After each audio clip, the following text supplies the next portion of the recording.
Welcome! Today we are going to explore the divine feminine quality of inclusion. And when I think about that quality, I'm brought back to the first time that I remember experiencing that in my life, which is in my teenage years. So I grew up in Manhattan, in New York City. I'm an only child, so I spent a lot of time alone as a kid. And my household wasn't very happy, and I remember just feeling very isolated and lonely. And then, when I was a teenager, I was bored with my friends from school. Like, I'd known them from a long time. It felt kind of stale, and I was watching TV shows, I remember, like Saved by the Bell, and all these kids were going to parties and doing cool things, and I was like, I want to do that. And I had recently been given a skateboard. So I took my skateboard out, and I went to Union Square Park, which was a few blocks from my house, and I started skating around. And almost as soon as I arrived, I had another kid come up to me and introduce themselves. He was so friendly, so gregarious, so open, and he invited me in to a bigger group of skateboarding kids that were there at the park. And this became a foundational time in my life because for the next several years, I hung out with these kids. Now, these kids were from all different walks of life. Some came from households where parents were famous artists or photographers. Others lived in the projects and had siblings in jail. But we all came together, and there was just this feeling of camaraderie and friendship and helping each other out. And for me, that was a totally different feeling than I'd ever felt. And I felt like this group of people saw me for who I really was and welcomed me in and loved me. And that is the quality of inclusion. Inclusion is an aspect of love. And I love this quality, and it's so often not spoken about in an energetic way. We often think about inclusion with the lens of diversity and inclusion. So I'd like to talk to you a little bit about what I do, like why am I talking about this? Because my work is really centered around inclusion, and my work is in the film industry. I'm an executive producer, and I own a production company called The Light, and we are dedicated and committed to creating inclusive sets. So that may sound nice and lovely, but in fact, it's revolutionary because the history of film production is truly a history of exclusion. So I want to tell you a little bit about the history of film production because I geek out on it. I really love it, and I hope that you enjoy learning about the history as well. And then we'll talk about the future and ways that we can be more inclusive. So if you think about the early days of cinema, let's say the mid-teens, like 1915, filmmaking movies have just come on the scene, and they are immediately popular, okay? People could not get enough of these like moving pictures. They were lined up around the block in cities across the country with a nickel in their hand, trying to get into Nickelodeon's early movie theaters to see these motion pictures. Now, the early studio moguls who had recently moved to Hollywood realized that they needed to churn out movies to fulfill the demand. Like, people wanted them so badly, and they couldn't churn out the movies fast enough. Because the way that they made movies at first is that the director really did everything. They had one person doing everything. So the director would write the movie, film the movie, direct the movie, edit the movie, and that was very slow. They would maybe produce one movie a week, which wasn't enough. So these early studio moguls, men, white men, it was the time, decided that they had to create efficiency systems. So what they did is that they divided up the labor. They said, okay, director, instead of you doing everything, we're gonna have different roles. We're gonna have an editor and a cinematographer and a writer, and then we can produce more than one project at a time.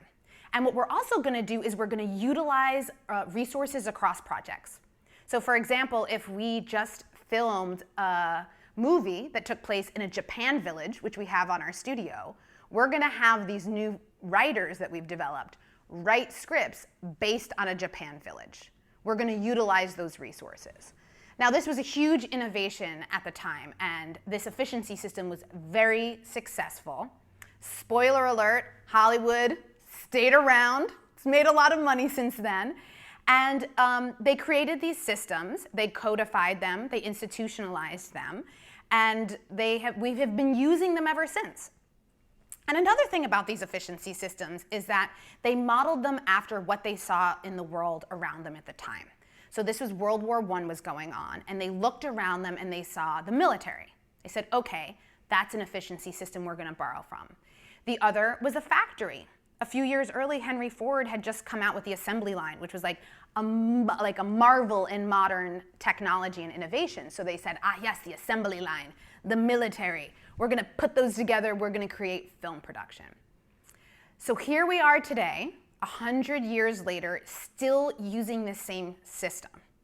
I'm not kidding. Like, we're using almost the exact same system. It has not changed at all. And when I say system, I want to be clear what I mean. I mean the way that the work is organized and the way that the people are treated has not really been innovated.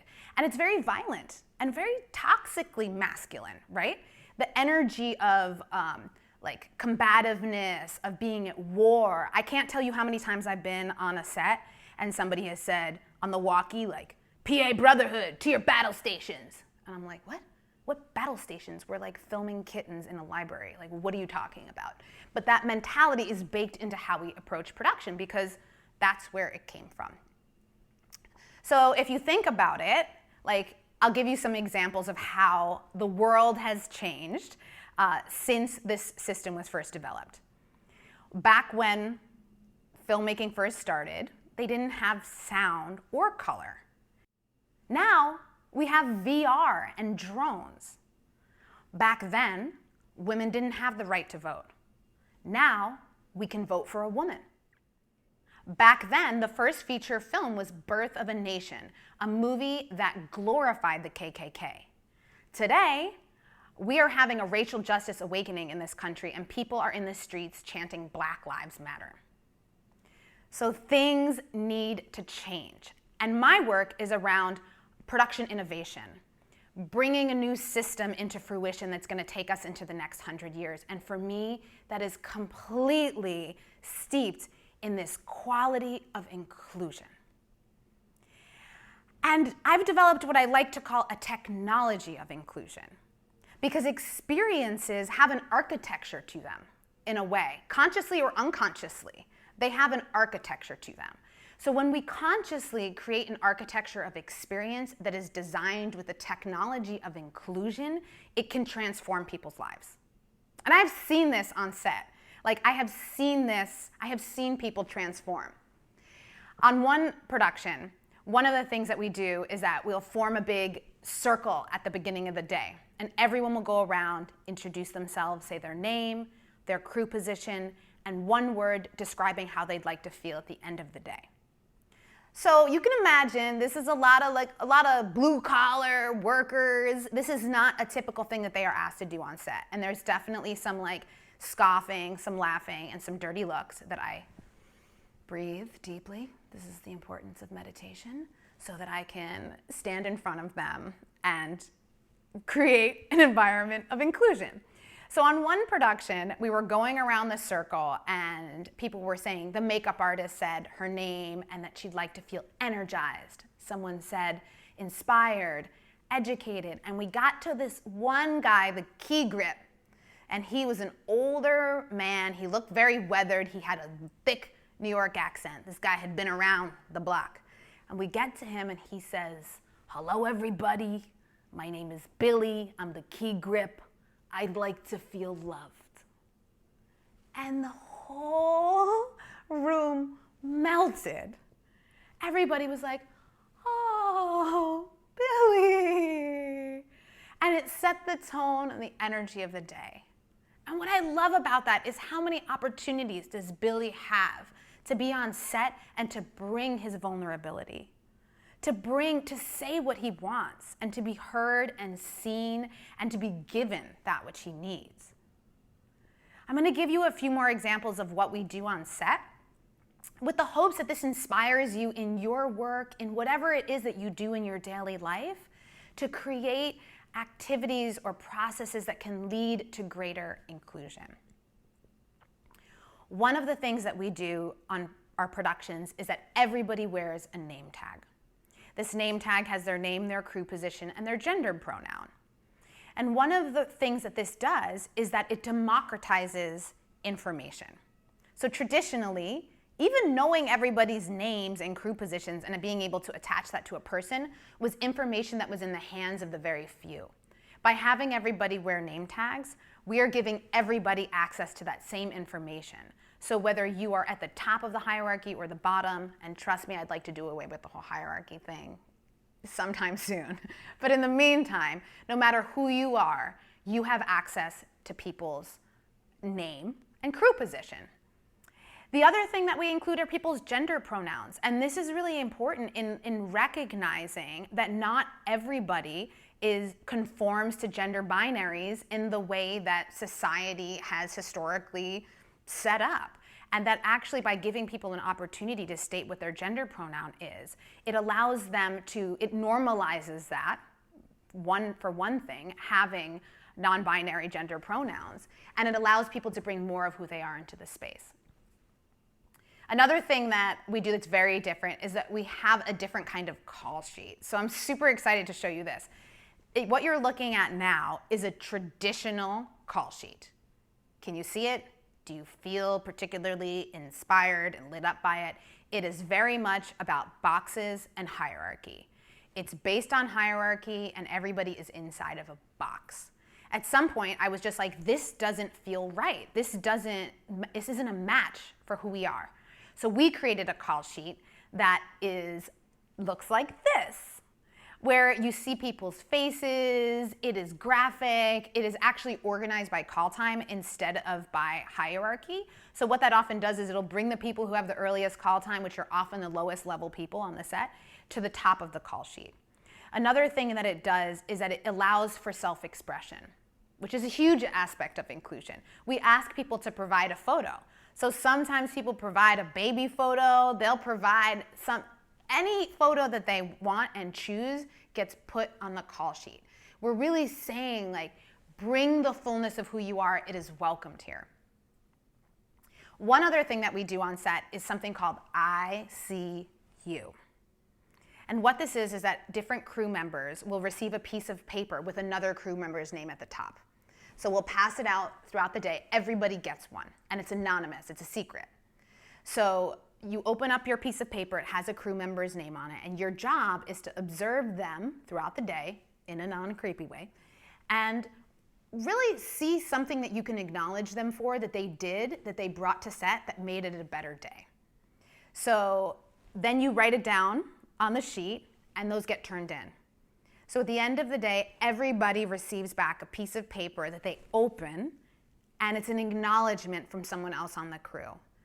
The beautiful thing about this too is because it's anonymous, you're not sure who it came from, so it almost feels like it could be everyone.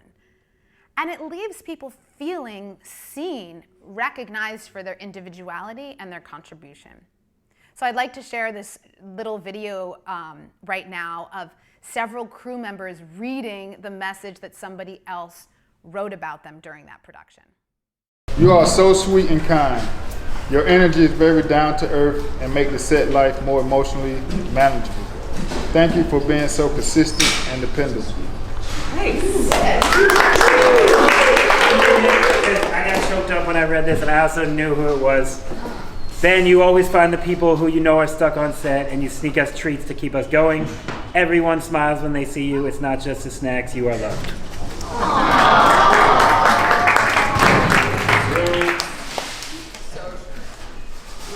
Can I share mine? Yeah. Catalina Ramos, great upper body strength. And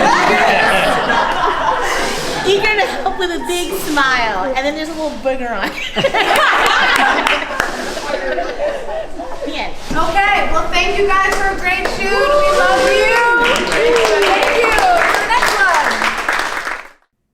There are many other things that I do on my productions to create an environment of inclusion, but this is not a feature-length video, so I will stop with the examples there.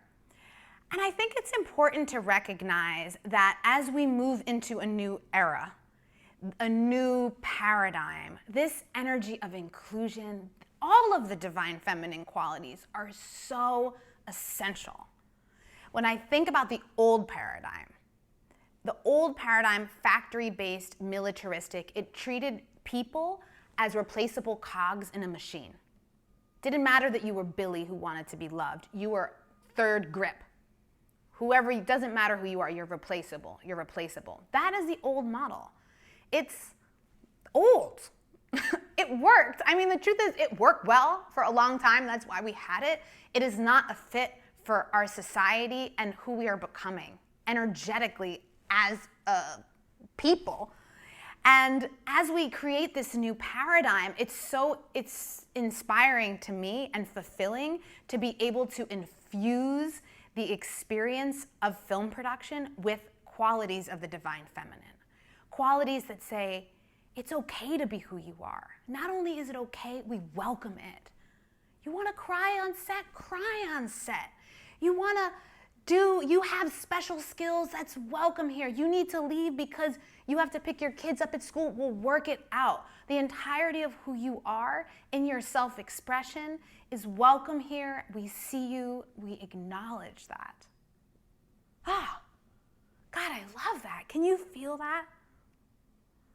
So I invite you in your own life, in whatever you're doing, to think about, how can I innovate my activities? How can I innovate processes in my workplace to create and to foster a sense of inclusion? Yes, to bring many different people to the table, but also to provide an environment where those people can bring the fullness of who they are.